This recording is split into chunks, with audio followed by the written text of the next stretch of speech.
जय माता दी मित्रों, हमारे YouTube चैनल में आपका हार्दिक स्वागत है।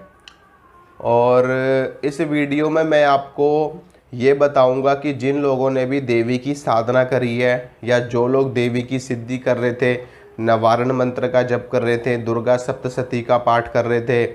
या फिर माँ भगवती दुर्गा के अष्टाक्षरी मंत्र का जप कर रहे थे, या देवी के किसी भी स्वरूप की आराधना और साधना कर रहे थे, उन्होंने व्रत रख रखे थे या बिना व्रत रखे भी वो लोग साधना कर रहे थे, या देवी की भक्ति में लगे हुए थे, देवी के नाम की अखंड ज्योत जला रखी थी, देवी की सेवा में थे, ठीक है। और देवी की साधना जो लोग कर रहे थे उन लोगों के साथ में अगर ये सारी चीज़ें हुई हैं जो मैं अभी आपको बताने वाला हूँ, ये सारी चीज़ें उन लोगों के साथ में हुई है इन नवरात्रों के दौरान, तो निश्चित रूप से आप लोग समझ जाना कि आपके ऊपर देवी की कृपा हो चुकी है,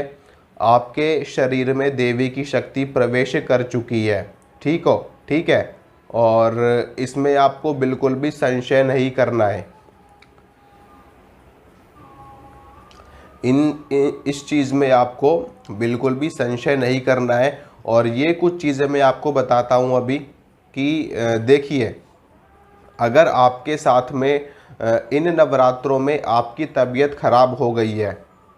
अगर आप बीमार पड़ गए हो देवी की भक्ति करते करते, देवी की साधना करते करते, और आपकी तबीयत बहुत ज़्यादा ख़राब हो गई है, आपको आपको मतलब आपके आपको आपको आपका शरीर भारी भारी लग रहा हो, आपको आपका सिर भारी भारी लग रहा हो, पूरे शरीर में इतना ज़्यादा दर्द हो, इतना ज़्यादा पेन हो, आपसे उठा ना जा रहा हो, आपकी तबीयत बहुत ज़्यादा बिगड़ गई हो, तो निश्चित रूप से ये पहला लक्षण है कि देवी की कृपा आपके ऊपर हो चुकी है, देवी की शक्ति का प्रवेश, देवी की शक्ति का आगमन आपके शरीर के अंदर हो चुका है। ठीक है। इसके साथ में दूसरी चीज़, अगर आपको देवी के दर्शन हुए हैं सपने में, अगर सपने में आपको देवी के दर्शन हुए हैं किसी भी रूप में, ठीक है, किसी महिला के रूप में, अपने गुरु के रूप में, किसी सिद्ध के रूप में, या फिर किसी यंग लेडी के रूप में, कन्या के रूप में, किसी वृद्ध महिला के रूप में, आपकी कुल देवी के रूप में, और आपके परिवार के किसी सदस्य के रूप में, और वो आपको बहुत सारी चीज़ें बता भी रही हैं सपने में, ठीक है, तो भी आप समझ जाना कि देवी की कृपा आपके ऊपर हो चुकी है और देवी की शक्ति आपको प्राप्त हो चुकी है। तीसरा जो लक्षण है वो है कि अगर आपने देवी के निमित्त अगर आपने अखंड ज्योत जला रखी थी, और उस अखंड ज्योत में आपको देवी के दर्शन हुए हैं, तो ये तीसरा लक्षण है जिससे आपको समझ जाना है कि देवी की कृपा, देवी की शक्ति आपको प्राप्त हो चुकी है। ठीक है। इसके बाद में चौथा लक्षण मैं आपको बताता हूँ कि आपको कहीं से खुशखबरी प्राप्त हो गई हो खुशखबरी आपको प्राप्त हो गई हो कि कहीं पे बहुत ही अच्छा आपका काम सिद्ध हो गया हो, या आपके घर में आपके जो परिवार के सदस्य हैं उनमें से किसी का काम सिद्ध हो गया हो, सफल हो गया हो, कोई बहुत अच्छी, मतलब कि कहने का मतलब आप समझ जाना, कोई खुशखबरी आपको मिल गई है, तो भी आप समझ जाना कि देवी की कृपा आपके ऊपर हो गई है। इसके साथ में रात्रि काल में आपको ऐसा आभास होना कि कोई महिला आपके घर में चक्कर लगा रही है, कोई महिला आपके घर में घूम रही है आपके आसपास, या फिर जहाँ पर आपने अखंड ज्योत जलाई है वहाँ पर उसके आसपास, तो भी आपको समझ जाना कि वहाँ पर देवी की शक्ति है और वो देवी ही घूम रही हैं, देवी ही अपना पहरा लगा रही हैं, देवी ही अपना आगमन का और आने जाने का संकेत आपको दे रही है कि वो आपकी साधना से, आपकी सेवा से प्रसन्न है और वो आपको दर्शन देने के लिए आई है। अगर आपको साक्षात दर्शन हुए हैं देवी के, तो इससे बड़ा लक्षण और क्या होगा। साक्षात दर्शन होना देवी के कोई छोटी बात नहीं है, बहुत बड़ी बात है अपने आप में, और बहुत ही दुर्लभ प्राणियों को देवी के साक्षात दर्शन होते हैं, नहीं तो बाकी सबको संकेतों के माध्यम से ही उनके दर्शन लाभ होते हैं। तो ये सारी चीज़ें अगर आपके साथ में हुई हैं और आपने जो नारियल देवी को भेंट में चढ़ाया वो नारियल आपका चटक गया है,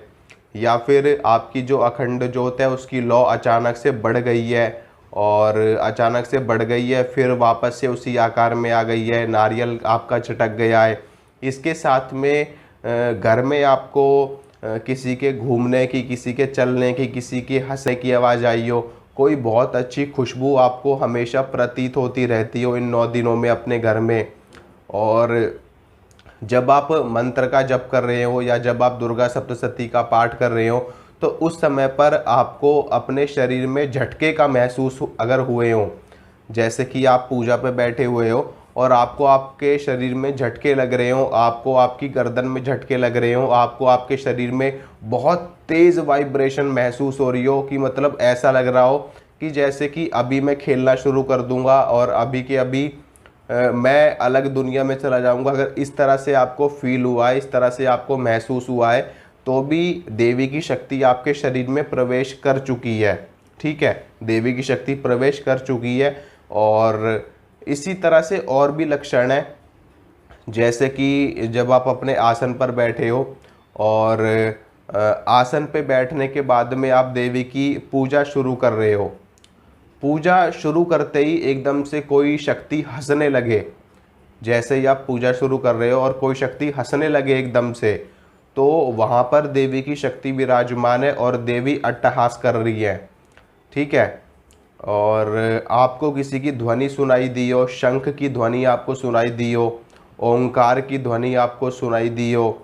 और घंटी की ध्वनि आपको सुनाई दी हो, पायल की ध्वनि आपको सुनाई दी हो,